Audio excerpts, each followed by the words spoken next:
Is there this part of you that genuinely wants more, but another part of you that is pushing money away? Perhaps you're ready to understand why traditional money advice just hasn't worked for you. And what I'm about to share in today's episode might actually come as a bit of a relief. My name's Catherine Morgan. I'm a qualified financial advisor turned somatic financial coach. And your money struggles aren't necessarily about what you know or what you think you don't know. And they're not even really just about what you think or what you believe. I've been able to bottle it all down to 7 somatic resets, 7 states of being that live in your body, 7 ways that your body has essentially learned that is relating it to money. And really, once you understand these states of being, you can finally start to encourage money to hang around, encouraging money to stick. And I know this because I've lived all 7 of them, even with my qualifications as being a financial advisor, even while I was sitting across from working with clients, helping them plan their money and invest their money. I still felt a very familiar sensation of stress, tightness in my chest, not believing that I was worthy of having money. And that sense that no matter what I did, I couldn't keep hold of money. And that somehow something always seemed to happen when money arrived. There was always a reason why it had to suddenly disappear from my bank account. And actually shifting these states isn't about rejecting them or fixing yourself.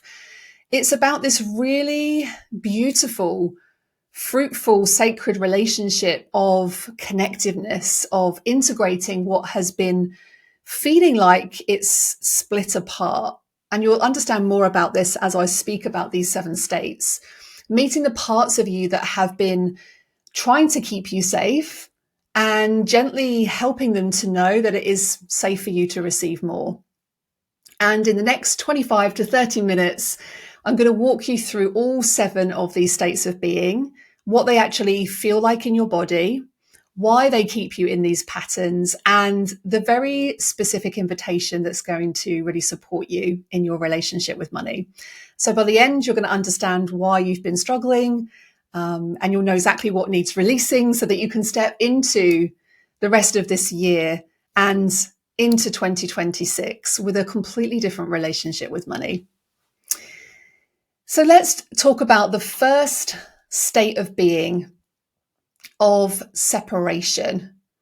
This is when you really start to experience yourself as fundamentally separate from money, like it's out there somewhere and you're in here like trying to get it, and almost like you're on this opposite side of an invisible wall, that you know that you're living in this state when you'll kind of hear yourself saying things like, I need to get money.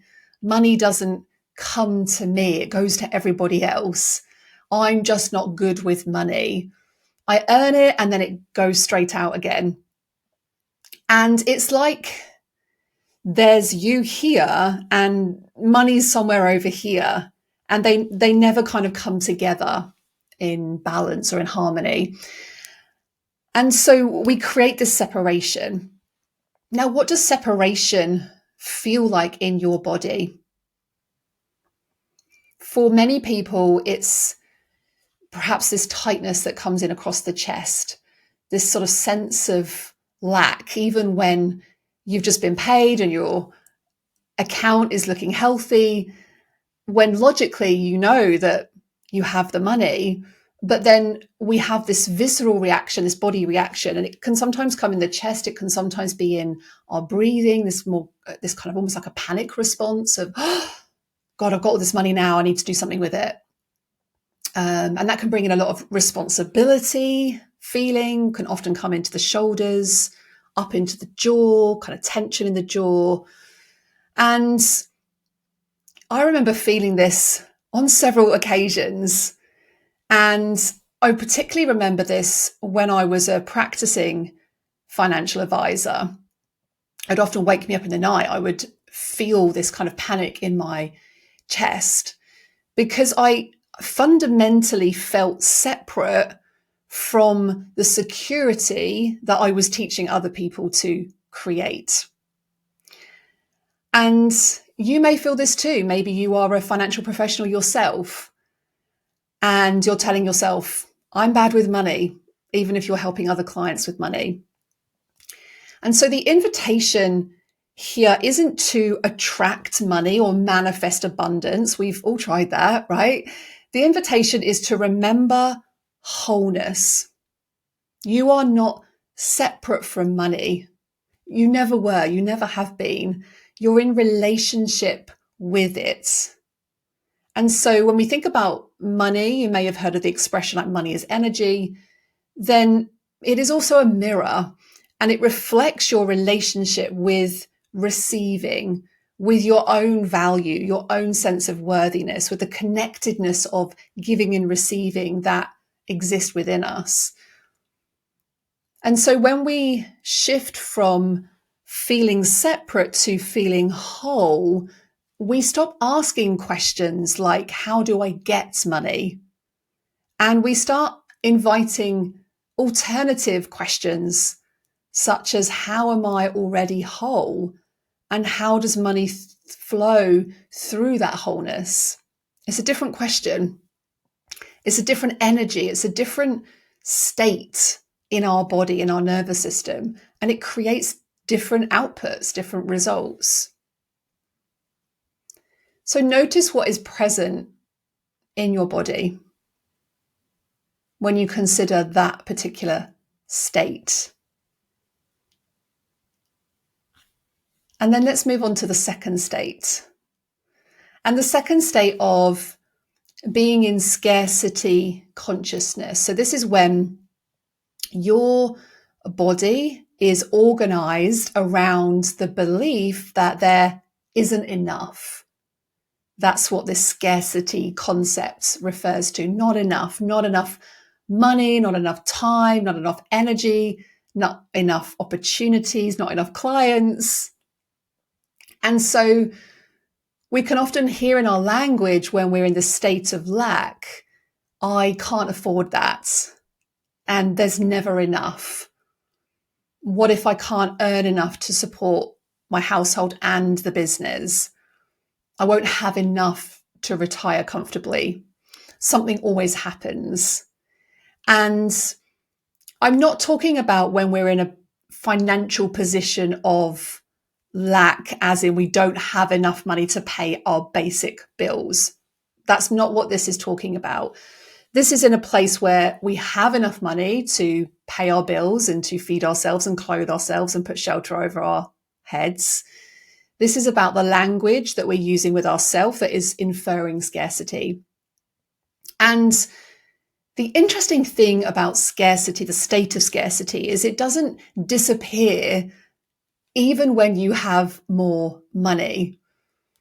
I've worked with many people who are earning 100,000, 150,000, 200,000 pounds a year, who still live in this state. I've worked with clients who have millions of pounds in the bank and they still live in this state. So what does this feeling feel like? What does scarcity feel like in your body? Is it a tightness in the jaw? The jaw just won't relax. Is it being worried about sharing or telling people that you have this amount of money? How will people judge you? What will they say about you? And that can come through into the jaw. Maybe it's in the shoulders again, this kind of responsibility, more money, more problems. And it could be that just sort of scanning your body to understand where does this scarcity live is really powerful to help you to understand whether that pattern exists in your body and whether your body is therefore trying to keep you safe by bringing up this state of being around money. And it can often come in as well when I notice it with clients through their breath, it's like this feeling of scarcity, of not enoughness, of lack that makes you like want to hold your breath. Even when you know rationally that you have enough money, it can come through in the breath. And really it's about your body, your nervous system being stuck in a state of threat, right? It's where money doesn't feel like enough because we don't feel like enough. We're terrified that something's going to happen.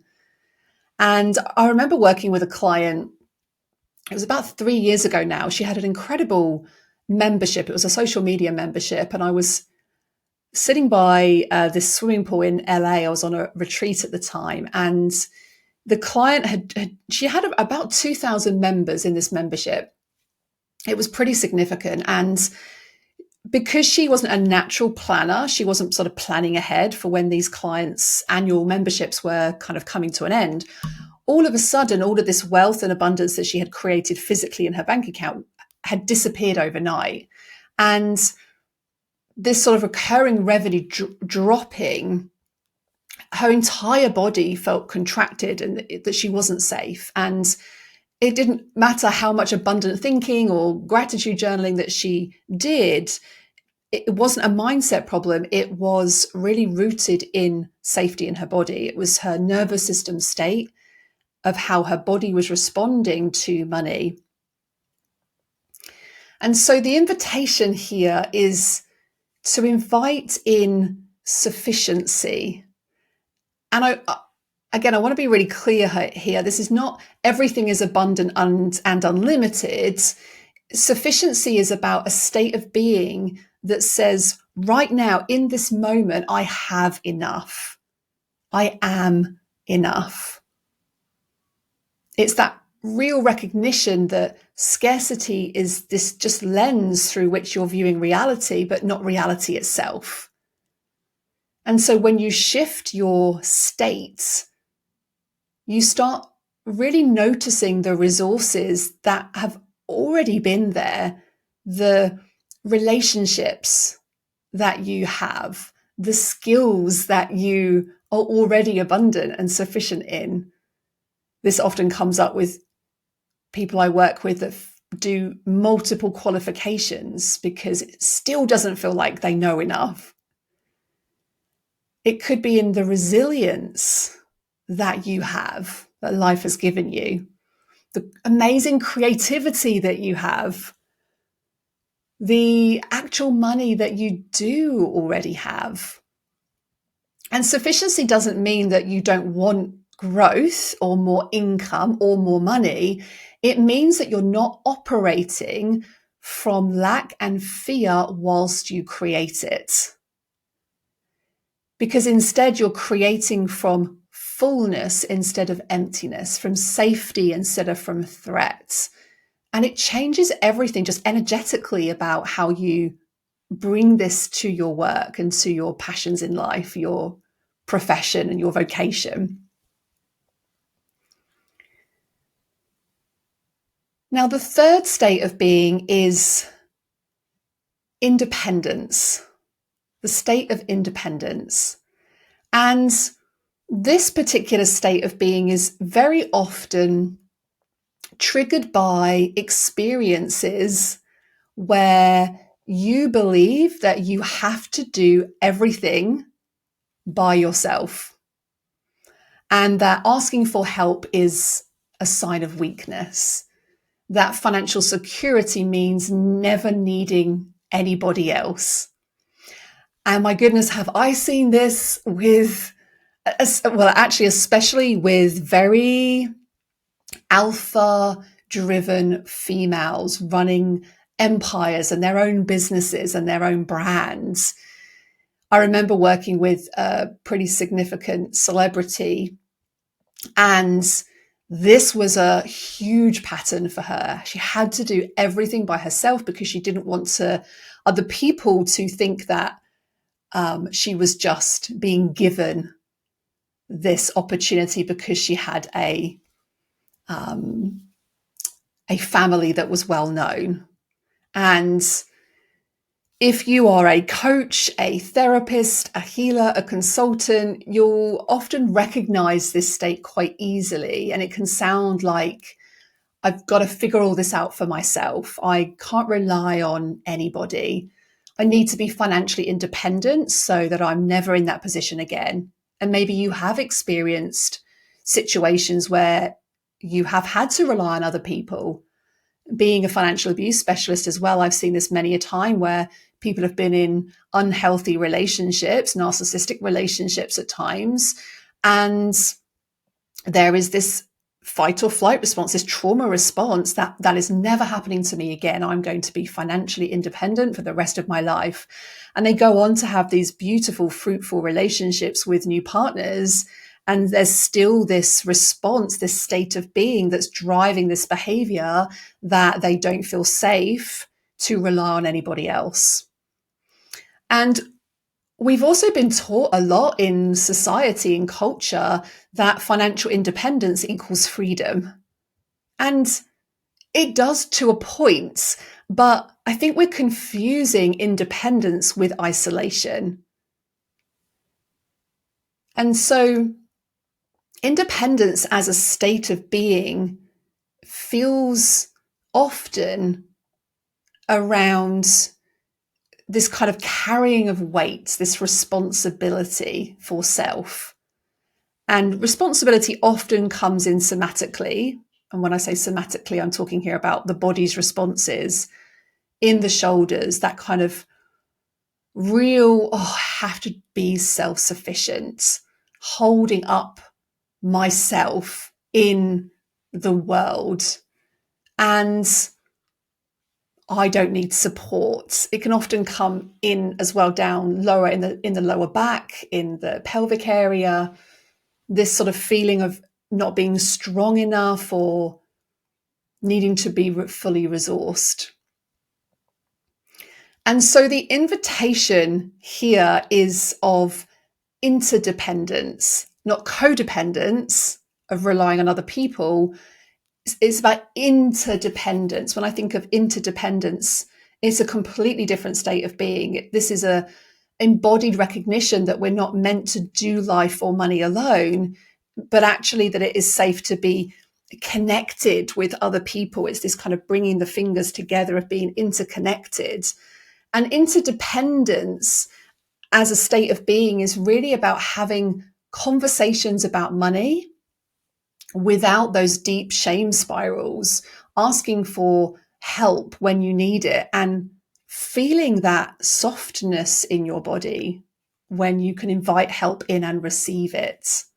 And this may be inviting in a bookkeeper or an accountant, or a conversation with a friend or a financial coach, and recognizing that this lovely state of collaboration creates more opportunities, and knowing that you can be capable. This isn't about asking for help, but that you are not capable of it yourself. You 100% are capable of anything.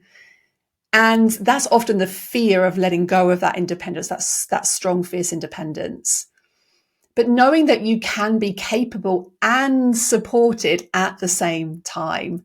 You're not moving from independence to dependence. You're releasing that sort of fiction, that story that you're telling yourself that total self-sufficiency is what is going to work.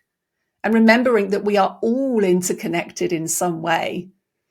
Remembering that support is allowing you to give more powerfully. It's allowing you to stand more in your personal power in a really, really beautiful way. So what would it feel like for you to be connected, to be supported? Now, the fourth state of being is moving from the state of transaction into relationship. And when we're treating money purely as something that we're exchanging for goods, for services, rather than understanding it as a relationship. If you're in a helping profession, this state often creates this real internal conflict where you might hear yourself say things like, well, I'll do this work because it pays really well, even though it might drain you. Or I can't charge more money if you're undercharging. Because I'm already charging too much. Or I can't increase my fees because there are people struggling in the world and I just want to help people. And it can also come up with things like expenses or investments really need to be justified. They have to show like an immediate return on investment or an immediate result. Otherwise, we feel like I've just wasted money. What a waste. That was such a waste of money. And it often comes from this capitalist view. It's capitalists' like favorite state of being, where they reduce everything to a transaction, to exchange value, to, well, what's in it for me?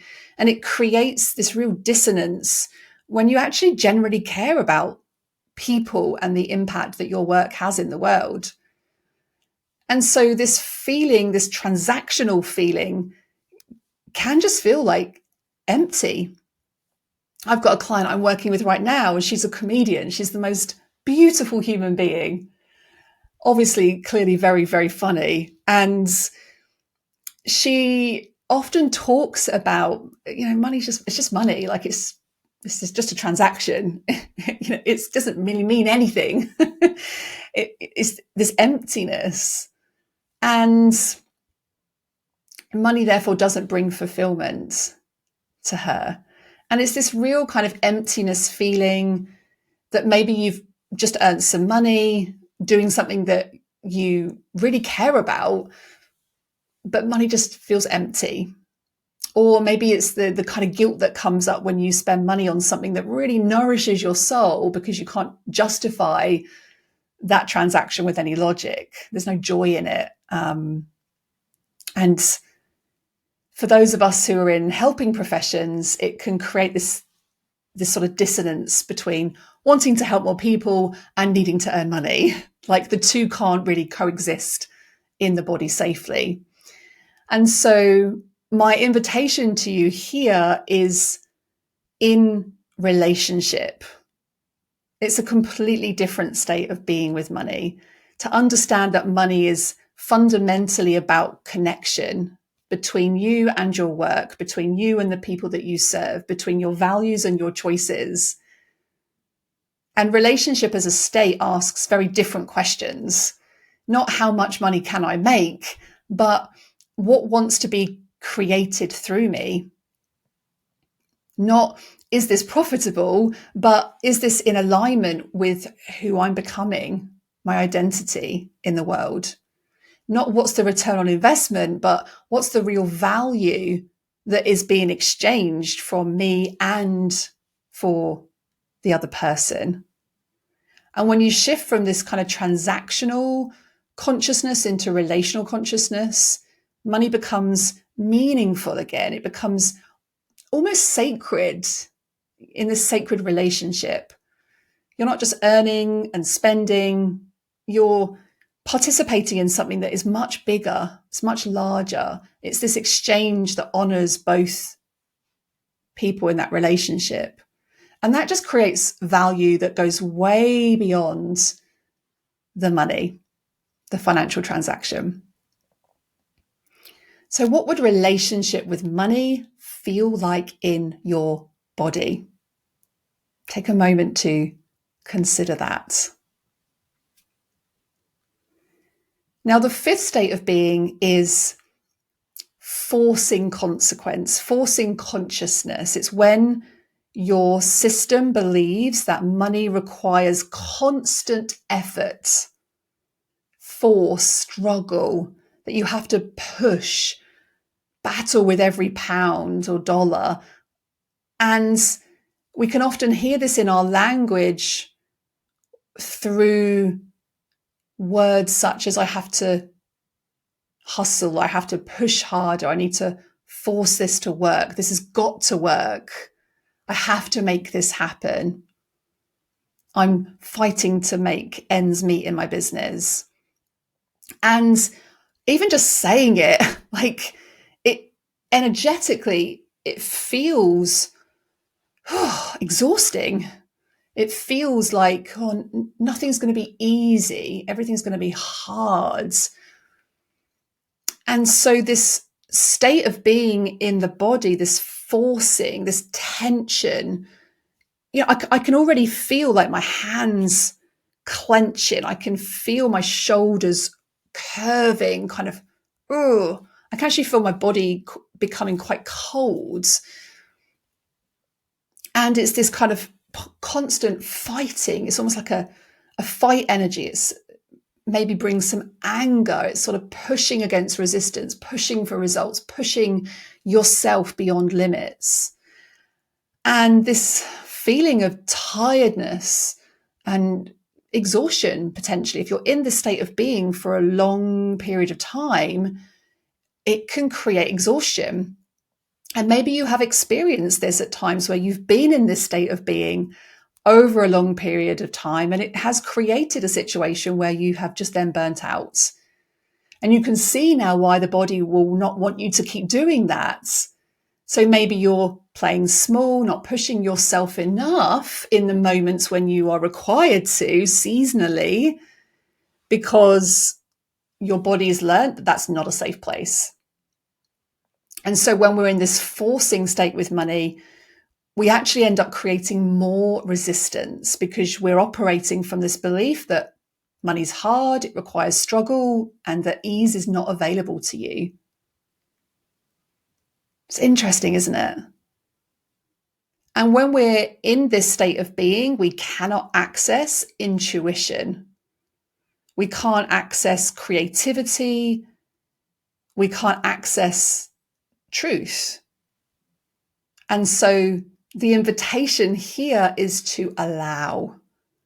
And this is one of the most profound shifts that you can make with your relationship with money, with life, full stop. Allowing is this state of being where you kind of soften instead of pushing, where you receive instead of force, where you trust instead of controlling. And it means that you can take more inspired action without forcing those outcomes. You can create really lovely space for money to come and find you instead of constantly chasing it. You can rest without feeling guilty, knowing that actually ease is pretty productive. I've just myself spent 2 days away in a hotel not doing anything, and I've come back feeling more creative, more relaxed, in a much better state. And ease and resting is fruitful, is productive. And it allows you to kind of release this control, this grip, and watch things just flow naturally. You can be in your more feminine energy, this receptive energy with money, allowing. It doesn't mean that you're going to be passive. It's not meaning that you're going to be inactive. It's just really bringing more alignment into that place of trust rather than force. And there's a level of acceptance as well, with understanding that some things come just more easily when you stop forcing for them. And your role is to create the conditions, the state of being in your body, to then allow that flow to come in, allow that flow to be welcomed into your body. This is this really lovely sacred marriage almost of doing and being, of action and allowing, of the masculine and the feminine energy with money. Shifting from forcing to allowing, starting working with this natural flow instead of this push and this pull, and actually discovering that money can become something that comes and goes. It comes and goes. It flows. It comes and goes and it flows. So, what would it feel like to allow instead of force? A question to contemplate on state 5. Now, the 6th state of being is fear-based consciousness. And all of the previous 5 states, they all come from fear. Fear of not having enough, fear of being vulnerable, fear of losing, fear of failing, fear of success. Yes, that is a real fear. Fear of having more.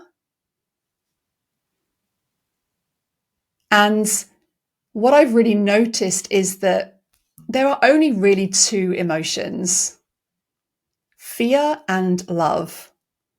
And every single feeling that you experience branches from one of those 2 roots. Fear as a state sounds like, what if I lose everything? What if is a fear of the future. It grapples us in anxiety. Things that haven't actually even happened, but yet we're still projecting them out and projecting them within ourselves. It's this kind of, I have to protect myself, nobody else will. It's not safe for me to charge more or invest in myself. I have this, upper income limit on what I'm allowed to earn. Something always happens when I have more. And when you're living in this fear-based consciousness, you literally can't create anything from fear. You only create more fear. And you can only create from when you are feeling expansive, when you're feeling open. We know this in life. When you're feeling open and connected and you're in truth and love, then pretty much you can navigate most things in life because it allows you to be resilient. We can't create from a place of contraction, from a place of lack, from a place of protection. And so fear as a state of being is this almost like pull inwards. It can feel contracting in the heart. It can feel contracting through our breath, this sort of shallow breathing, where we're not fully expanding out our capacity to breathe. It can feel like a constriction in the throat. This was a big one for me over the years when I've been in these periods of time of fear, is I feel it immediately, almost like pebbles in the top of my throat. And fear, this contraction state, is the opposite of expansion. It's the opposite of possibility. It's the opposite of creativity and life force. And with money, fear makes you hoard when maybe you actually just need to go and invest. It can be in overspending when you need to just pause and breathe and consider. It can be in this sort of staying stuck when we need to move.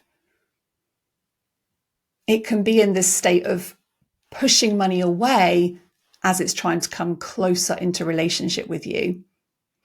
And I've spent years, like literally years, making financial decisions from this state. Every price I had to consider, every investment I had to consider, every new team member I brought into my business, every time money came in and then something just happened to push it back out again, all fear, all protection, all trying to keep me safe. And so the invitation here is to love. And I don't mean the romantic love, not love as, towards somebody else, but this state of love for yourself, love as a state of being, love as fully expanded, as fully trusting yourself, choosing possibility and resilience over protection. And love as a state of being only really asks one little question, which is, what would I do if I wasn't afraid? And this love-based consciousness looks like deciding to invest in yourself even when it feels scary, to say no to work that pays really well, to trusting that there is enough, even when you may not be able to see the whole path ahead. Charging what you know you should be charging instead of what feels safe. And so taking the next step without needing to, see the entire staircase ahead of you, allowing money to really come a little closer without pushing it away. And this is what I mean when I talk about money as it's almost like love that has been frozen or protected in some way. It's where every single decision you make with money is either contracting you or it's expanding you. Fear is contracting you, love is expanding you. And it isn't about being in a state of love all the time, because fear does serve a purpose. Fear is a great state of being when we need to put our boundaries up, when we need to say no to people, when we need to trust our intuition. But love, making decisions from a place of love with intuition is going to be much more powerful than fear-based intuition. Can you see the difference there? So the question kind of becomes, what state of being are you creating from right now? And more importantly, what state does your body feel safe in? Can you notice the difference between what fear feels like and what love feels like? There's a lovely exercise that we do in many of our programs where we talk about connecting into the heart and noticing what it feels like in your body to connect into your heart, noticing what it feels like for your body to be in a place of love. And this moves us into the final state, the seventh state of being in this state of lasting, like forever. And when I spoke about the kind of capitalist conditioning that states that you should always be growing, you should always be spending, you should always be producing, you should always be moving forwards, well, that blocks a lot of flow, because we can't expect that of ourselves all the time. And when you're in this state, we're often hear it in our language through words like, I should be further ahead by now. I should have saved more money. Every month should be better than last month. Or it might be in your inability to take time out. I might lose momentum. I might be left behind. And it also comes through when we're creating goals. I failed because I didn't hit that goal, or I should have achieved this goal by now. And it becomes this like almost tyranny of forever. And we feel like we have to be doing things forever. There's no natural rhythm in that. There's no rest, no permission to rest in that cycle. And nature doesn't work this way. Nothing sustainable works this way. Your body doesn't work this way. But we've been taught to override these natural rhythms in service of this endless pursuit of growth and bettering ourselves.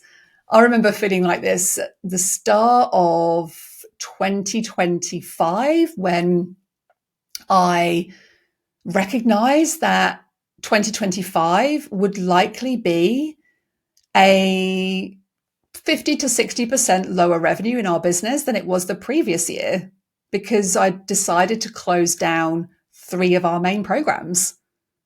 And I was like, oh, that's terrible. I'm supposed to be increasing my figures every year. And I definitely fell into those beliefs and those patterns. And my whole body felt frazzled by this consumeristic expectation that you have to always be growing. And we don't expect that of nature. We don't expect like I'm literally sitting here watching my hydrangeas that are outside my window. They are the most beautiful flower on the planet. And I have this huge hydrangea plant outside my window. And right now, all of the petals are brown. They still look beautiful. And they've lost all of their pigmentation. There's like pinks in there, blues, greens, yellows, purples, all these different colors. I don't expect those flowers to be in bloom with those beautiful colors all year round. They need to die back and they need to replenish, resoil, and move through those seasons. And so this state of being can be exhausting. This sense that you can never rest because the finish line, otherwise it's going to have to move. And it feels like you're just running this constant marathon. And we can feel guilty when revenue drops or things change in our jobs. So it's this real feeling that your worth is tied to this perpetual growth, this constant need for more, rather than these more natural cycles of completion and rest. And then we go again. And I see this a lot in my work.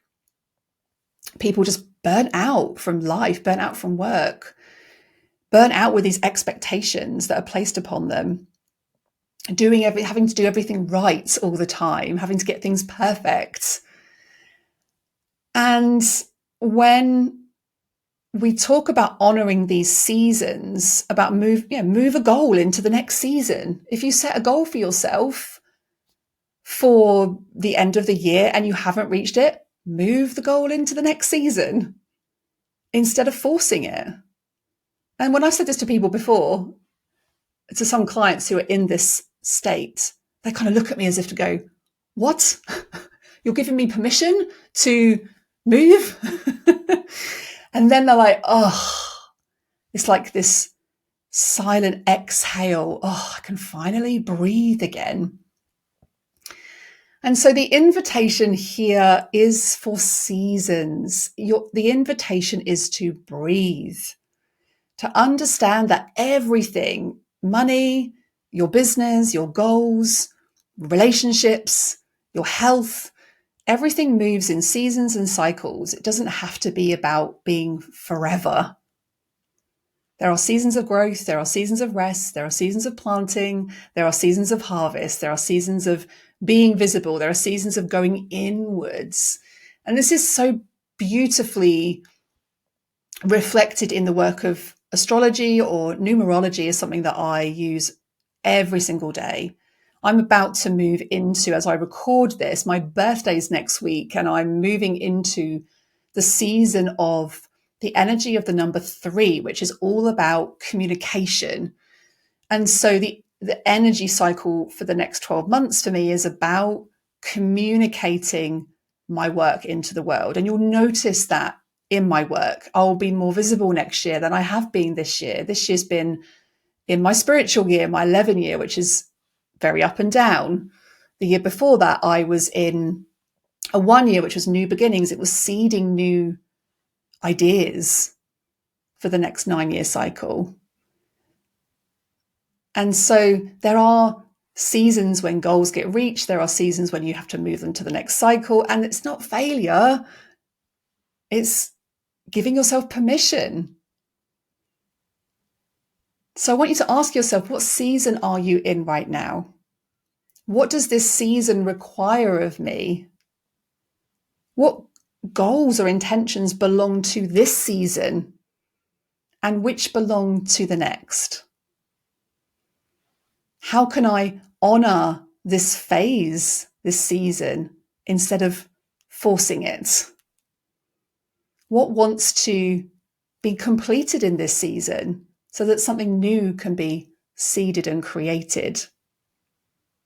This is about planning through seasons, not against them. And just giving yourself permission to breathe. Maybe the timing just wasn't right. Maybe you were in a season of integration, not expansion. Maybe this season ahead isn't about making a whole load of money, but it's about saving and holding, learning how to hold more of that money. And when you shift from this forever state to seasonal, you stop measuring yourself against these, quite frankly, impossible standards and working more in your natural rhythm, your natural energy.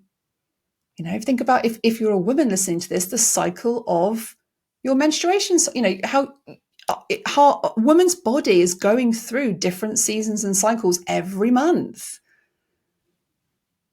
And our body needs to understand those seasons, right? Not forcing it out of season. So giving yourself permission to be human rather than, fueling yourself in this forever state.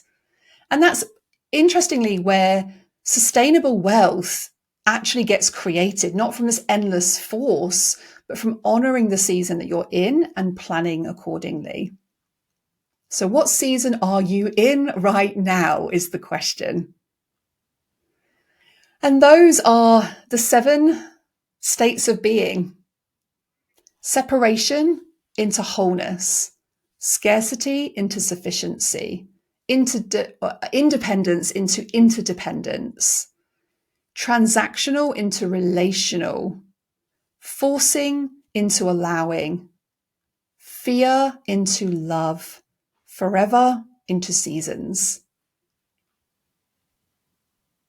And this is about deconditioning yourself. Because before the world told you that you and money had to exist in these states that maybe have served you at times, but now are keeping you small, keeping you from receiving more, keeping you from holding on to what you create. What I've learned about these 7 states is that they don't just live in our minds, they don't just live in our belief systems, they live in the body as patterns. Your body has learned that having more isn't safe. Maybe more than your parents had, maybe more than your siblings have, maybe more than being humble or spiritual, maybe more than you think you deserve. And so even though a part of you is consciously wanting more, wanting to earn more, wanting to keep more, wanting to invest more, there's this other part of you that is just pushing it away. And your body is trying to keep you safe by bringing you back into these familiar patterns, back to what feels known, even if what feels known is struggle or fear. This is why it can be hard to make money and not be able to keep hold of it. Why something always happens when you're just about to expand. Why you maybe reach a certain level of income and then plateau.